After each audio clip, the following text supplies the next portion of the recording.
Meghan Markle stood in front of Australian university students and told them that she has been bullied and attacked every single day for 10 years and that she was the most trolled person in the entire world, man or woman.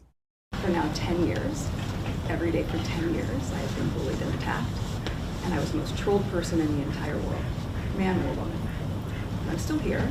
Cruelty to get clicks, that's not going to change. To astonish a mean world with your acts of kindness.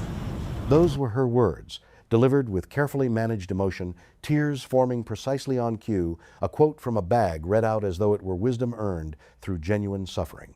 It was, by any honest assessment, one of the most extraordinary performances of the entire Australian tour.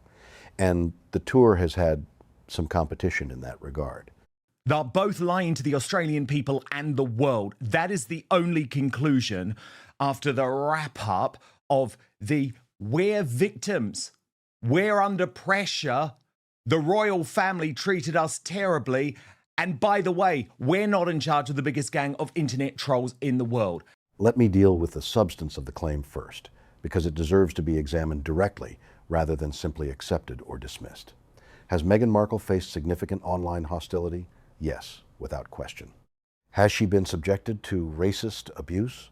Yes, and that is genuinely wrong and deserves to be condemned. Is it true that the social media environment around the Sussex story is toxic and that she has been on the receiving end of a significant amount of vile content?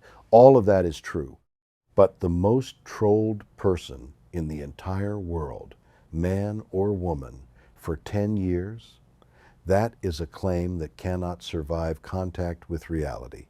There are journalists in authoritarian countries who have been imprisoned and tortured. There are activists in conflict zones who have received death threats credible enough to require relocation. There are ordinary people who've been subjected to sustained, coordinated harassment campaigns that have destroyed careers and mental health, and in some cases led to suicide. Meghan Markle, living in a $10 million Montecito estate with a full security detail, has not experienced anything approaching the worst of what online harassment looks like. And the claim that she has is not just an exaggeration, it is an insult to the people who have actually experienced the worst of it. I to even want to get out of bed or keep going. But this is the quote that it says, and I think it's important that you remember it, because I try to as well. My wish for you is that you continue to be who and how you are, to astonish a mean world with your acts of kindness, and to allow humor to lighten the burden of your tender heart. There is also the small matter of who the most significant organized online harassment operation associated with the Sussex story actually is. The Sussex Squad, the online fan community that supports Harry and Meghan with a dedication that goes well beyond normal fandom into something considerably more aggressive, has been responsible for sustained campaigns against journalists, royal commentators, members of the royal family's staff, and ordinary members of the public who have expressed views critical of the couple. People have been driven to close social media accounts. People have reported harassment to police. People have received genuinely threatening content. Near the Yarra River here, in the distance there, something that I have seen only today for the first time in the 3 days that they've been in Melbourne, and that is police. Before Harry and Meghan arrived, there was a lot of discussion about, well, who's going to pay for the police escorts and the motorcades, and who's going to look, will that be the taxpayer? There have been no motorcades, there have been no police, they've been travelling in 2 Range Rovers. And throughout all of it, Harry and Meghan have never once distanced themselves from the Sussex Squad, never once called on their supporters to stop, never once condemned the behavior of people acting in their name. Indeed, one of the most prominent Sussex Squad figures was given a starring role in the couple's own Netflix documentary. The alignment is not accidental. I think she would do well to remember the difference between the British media they so hate and trolls. And if she doesn't want to know about the trolls, don't read them. Just, yeah. But also, and I defer to you because you know the rules a lot better than I do. Yes, she does. She knows one of them intimately. Charlotte Love. I mean, look, you know I'm no fan of Meghan Markle, but the reason she doesn't like you is because you got it on.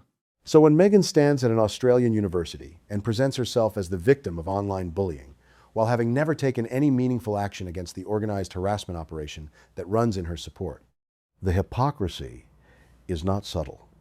It is structural. It is built into the entire framing of the speech. She is the victim. The bullies are unnamed, abstract, out there somewhere in the digital world.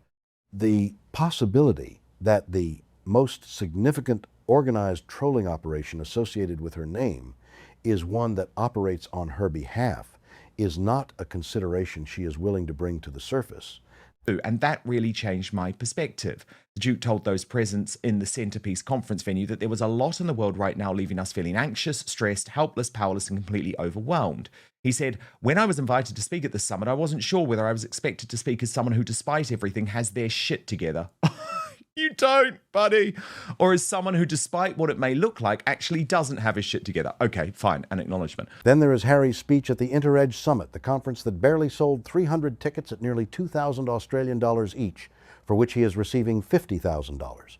Harry told the assembled delegates that he had felt lost, betrayed, and completely powerless during his life. He described sticking his head in the sand for years and years. He invoked his mother, Princess Diana, saying that what happened to her was the reason he initially did not want to be a working royal, and claiming that the question of what Diana would have wanted for him was what ultimately changed his perspective. Let's engage with that Diana claim seriously, because it matters and it is not straightforward. Harry says Diana would have wanted him to leave the royal family, to move to America, to build an independent life outside the institution. That is what he implies when he frames his departure as something she would have endorsed. But people who knew Diana well have consistently said something quite different. Diana's relationship with the royal family was complicated and painful, but she never left it voluntarily. She was never given the choice in the same way Harry was. What she wanted for her sons, by every account from the people she trusted most, was for them to fulfill their roles with dignity, to support each other, to protect the institution that would one day be William's to lead. The idea that Diana would have endorsed Harry, publicly attacking his father, publicly attacking his brother, writing a memoir that exposed private conversations and caused genuine pain to people who love them both. That is not a reading of Diana that holds up to scrutiny. Bear added, what did the hypocrites say about wearing pantyhose again? Oh yeah, that it felt a little bit inauthentic. But that's a silly example. But it is an example of when you're able to dress the way you want to dress and you're able to say the things that are true. Yet there she was. And MS Print then looked at one of Meghan's outfits and said, this has got to be one of the worst ones yet. Harry invoking Diana as justification for his choices is something he has done repeatedly. And each time he does it, the same question arises. Is this what Diana would have wanted, or is this what Harry wants, dressed in Diana's legacy to make it more emotionally compelling? Diana cannot answer. She cannot tell us whether she would have endorsed the Oprah interview, or the Netflix documentary, or Spare. And Harry's use of her memory as a shield against criticism is, in its way, one of the most uncomfortable aspects of everything he does publicly. Came off a flight of several hours duration, and they immediately went to this venue where there were all of these sick children. When you are on a flight, you are in a contained environment, and if, say, for instance, if somebody had smallpox. Now let's talk about the hospital visit detail that emerged this week, because it adds a dimension to the Melbourne Children's Hospital controversy that had not been fully explored. It was pointed out that Harry and Meghan went directly from a long-haul international flight to the Royal Children's Hospital without any significant rest or isolation period in between. This matters medically in a way that has nothing to do with PR or image management. When you have been in a sealed aircraft cabin for many hours, you have been in a contained environment with other passengers and their potential respiratory illnesses, their bacteria, their viruses. When you step off that plane, you are a potential vector for whatever was circulating in that cabin. And when you immediately proceed to visit children who are immunocompromised children receiving cancer treatment, children with conditions that have suppressed their immune systems, you are exposing those children to risk that they would not have faced if you had simply waited 24 hours. This is not a fringe concern. This is basic infection control practice. Hospitals have protocols about exactly this kind of thing. Visitors with recent international travel are often asked to take precautions for precisely this reason. The fact that nobody in the Sussex operation apparently considered this, or if they did consider it, decided to proceed anyway, adds another layer of genuine concern to an event that was already generating significant criticism on other grounds.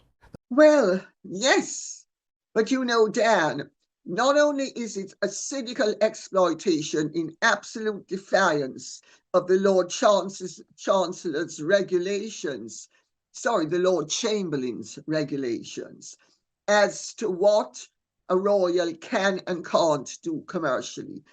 It's totally in violation of what a royal is allowed to do. The fashion monetization element also became fully visible this week. Within hours of the hospital visit, the outfit Meghan wore while walking through the children's ward appeared on the one-off AI fashion platform in which she has a commercial stake. Buy this here. Commission follows. The outfit worn while passing through an oncology ward, available for purchase, generating revenue within hours of the visit concluding. It is difficult to find the language to describe that adequately without resorting to language that the platforms through which this content is distributed might find objectionable. So I will simply describe it and let the facts speak. Present the facade to the British public that, oh, they're actually now forgiven and they're more popular than you, the British public, believe they are. And therefore, maybe you should welcome them back. But then, having created that false narrative, they then come up with another false narrative, which is that they are victims. There is also the broader propaganda architecture of the Australian tour that became more visible this week. The operational planning documents, the planted media allies, the carefully corralled groups of 70 people in hospital atriums to make the couple look surrounded and popular. All of it has a logic that goes beyond simply managing the Australian press cycle. The tour is being used to construct a narrative for two different audiences simultaneously. For the Australian audience and the global press, the narrative is, look how popular and purposeful Harry and Meghan still are. Look at the crowds, look at the hospital visits, look at the speeches. These are people doing meaningful work in the world, and the criticism they face is the product of a hostile press rather than any genuine failing on their part. For the British audience, the narrative is slightly different but connected. Look, the rest of the world still loves them. If Australians are welcoming Harry and Meghan with open arms, perhaps the British public has been misled by its press. Perhaps the institution's handling of this couple was the real problem. Perhaps reconciliation, if it comes, should be welcomed rather than resisted. Both narratives require the tour to look like a success. Both narratives require the crowds to appear large and the welcome to appear warm. Both narratives require the controversy, the hospital atrium, the taxpayer funding lie, the let's make this quick account, the fashion commissions on children's ward outfits to be minimized or absorbed into the general background noise of criticism that can be dismissed as press hostility. And this is why the machinery of the tour matters so much. Liam McGuire's operational planning documents, the planted groups in venues, the sympathetic media relationships cultivated carefully over months, the Sunshine Sachs public relations infrastructure, all of it working to maintain, through sheer volume of managed content, the impression of a successful, meaningful visit, even as the specific details of what actually happened keep leaking through. The Sussex Squad is part of this architecture, whether or not that is acknowledged. The organized online support base that challenges every critical article, attacks every commentator who raises questions, floods comment sections with positive coverage and reports critical coverage for policy violations. That operation is not independent of Harry and Meghan. It is aligned with them. It works in their service. And the claim that Meghan is the world's most trolled person delivered at a university, while the most organized trolling operation associated with the Sussex name continues its work unchallenged, is something that requires a level of cognitive dissonance that is difficult to fully comprehend. Harry's claims about Diana deserve one more moment, because there is something important here beyond the specific argument about what she would have wanted. Harry has built an entire public identity around his grief for his mother. It is the foundation of his mental health advocacy. It is the emotional core of his memoir. It is the thing that generates the most genuine sympathy for him among people who are otherwise critical of his choices. And it is, in many ways, a genuine foundation. The loss of his mother at 12 years old was a real and devastating event that clearly shaped him in ways he is still processing decades later. But the use of Diana's memory as a rhetorical device, as a way to justify specific choices, to deflect specific criticism, to claim posthumous endorsement for decisions she cannot evaluate. That use has become something that sits uncomfortably alongside the genuine grief. And let's also remember, Diana and Dodi were perfectly safe at the Ritz in the presidential suite. They didn't need to go back to his apartment. The only reason why they were going back to his apartment was to engage in the cat and mouse chase that she always engaged in. And Diana did not endorse the Oprah interview. She did not endorse Spare. She could not have. She did not know these things would happen. And Harry's invocation of her wishes in specific contexts where they support specific arguments he wants to make is a form of instrumentalization of her memory that should give pause even to people who are deeply sympathetic to his grief. The Australian university students who heard Meghan's speech about being the world's most trolled person were presumably there because they care about mental health and online safety and the very real harms that social media can cause. Those are important subjects. They deserve serious, honest engagement. What they got was a performance calibrated to generate emotional response and positive press coverage, delivered by a woman who has never taken any meaningful action against the organized harassment that operates in her name and who launched a fashion platform on the same day she visited a children's hospital.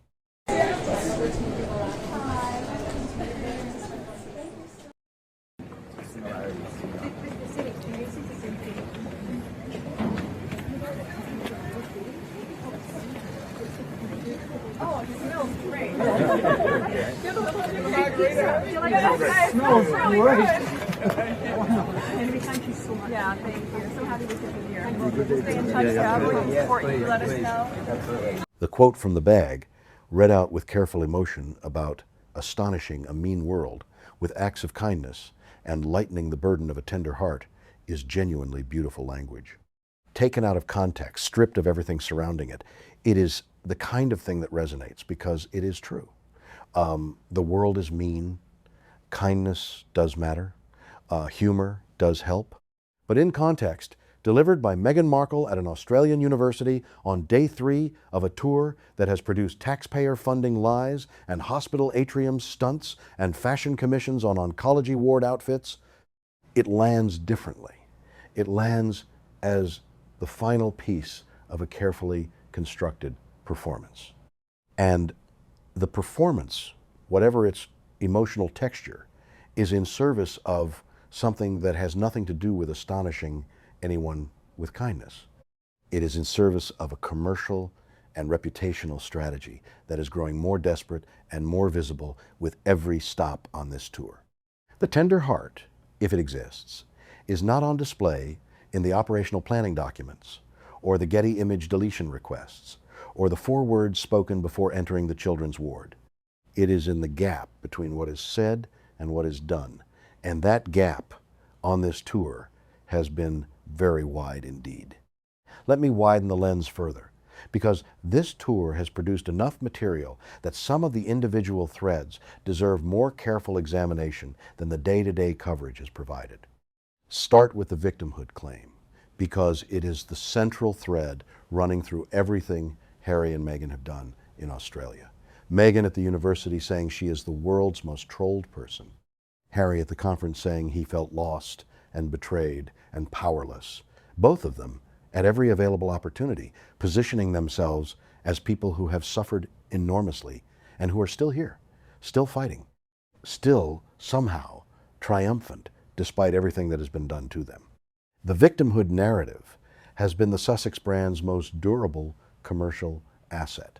It generated the audience for the Oprah interview, it sold the Netflix documentary, it sold the memoir, and it continues to generate sympathy from a significant portion of the global audience who either do not follow the story closely enough to evaluate the specific claims, or who are predisposed to sympathy for a biracial woman who married into a white British institution and found it hostile. Meghan has been given an award by Kerry Kennedy as a result of her lies about the fact that the royal family were racist against her. And she and Harry accepted that award. I mean, they keep on trying to rewrite history and make out that they are the victims. They are not the victims. They are the perpetrators. But the victimhood narrative has a specific structural problem that the Australian tour has made more visible than ever before. It requires Harry and Meghan to be simultaneously powerless and powerful. They are powerful enough to secure a $100 million Netflix deal, to command $50,000 speaking fees, to organize a tour that deploys state police forces across 2 Australian states. But they are powerless enough to be the world's most trolled person, to feel lost and betrayed, to require ongoing therapy, to manage the stress of a life that looks, from the outside, like one of the most privileged on the planet. These two things cannot both be true in the way they are being presented.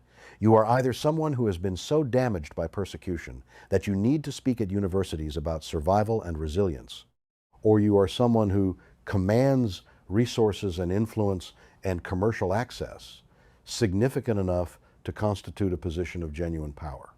You cannot be both simultaneously without at some point being asked to account for the contradiction. The Australia tour has made that contradiction unavoidable. The corralled crowds in the hospital atrium, the operational planning documents distributed to friendly media, the police forces of 2 states deployed to protect them, the commercial retreat at a luxury hotel, the fashion platform generating commission on every public appearance. These are not the activities of powerless victims. These are the activities of people with significant resources, significant influence, and a sophisticated operation behind them. Ridiculous that one actually doesn't even want to step into the pool of feces that they have been delivering us to wade in. The fact of the matter is that Meghan is not the most trolled person on earth. Now consider the Sussex Squad issue from another angle, because I think it has been under-discussed in the context of this tour. Meghan stood at a university and spoke about the dangers of social media and the harm it causes. Harry has been making exactly the same arguments throughout this tour and for years before it. They both present themselves as advocates for protecting people, particularly young people, from the worst of what the online world can do. And yet the most organized, most aggressive, most specifically targeted online harassment operation associated with this story is the one that operates in their name and has their effective blessing. The Sussex Squad has been responsible for campaigns against individual journalists that have required those journalists to receive police advice about their safety. It has targeted individuals with coordinated abuse across multiple platforms. It has spread false information about members of the royal family, including persistent claims that Catherine faked her cancer diagnosis. Claims that are not just false, but genuinely cruel toward a woman who was dealing with a real and frightening health situation. One of the most prominent figures in this online operation was, as noted, given a featured role in the Sussex Netflix documentary. That is not ambiguity. That is alignment.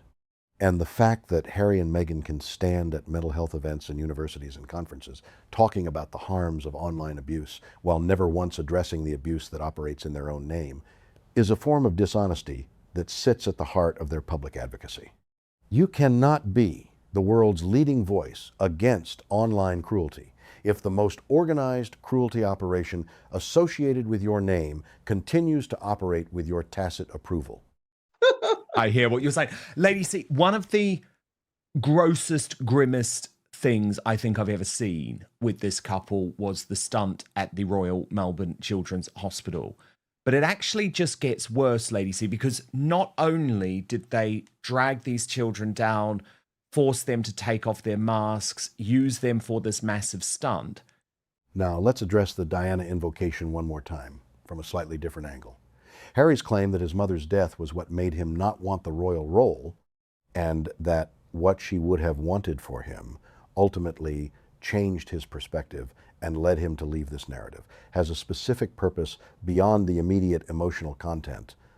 It frames his departure from the royal family not as a choice he and Meghan made together for reasons that included, by every account, significant commercial ambition, but as something closer to a spiritual calling, a response to the loss of his mother, something Diana herself would have wanted.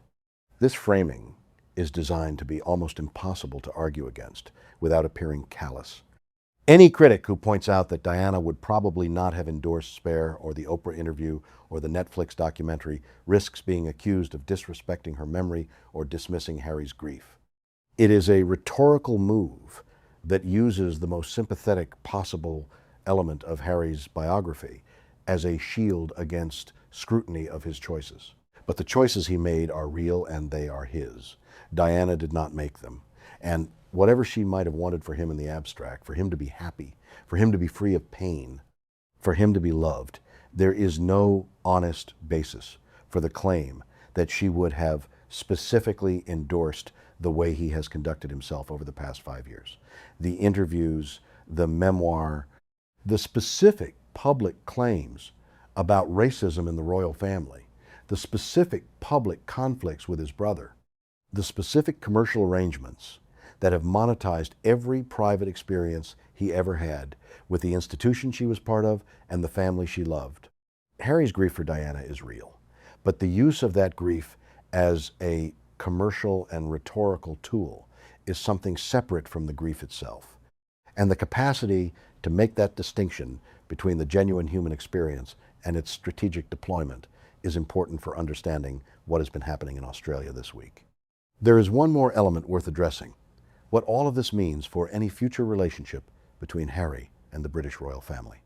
Because the tour, whatever its stated purposes, is also clearly a negotiating move.